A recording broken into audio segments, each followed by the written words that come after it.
Dorce Gamalama saat ini menjalani perawatan intensif usai ditemukan tak sadarkan diri di kediamannya.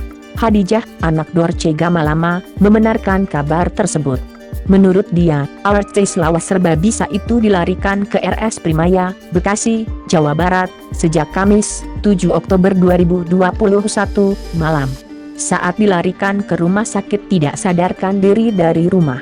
Sampai rumah sakit, langsung masuk UGD, kemudian masuk ICU.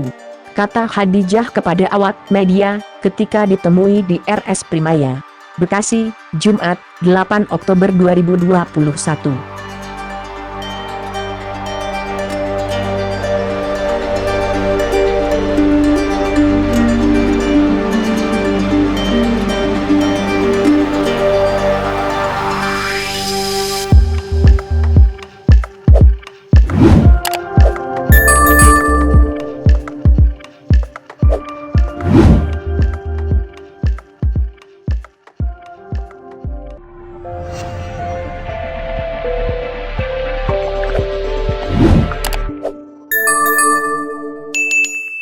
Dapatkan berita update dengan mengklik subscribe, lonceng dan berikan komentar.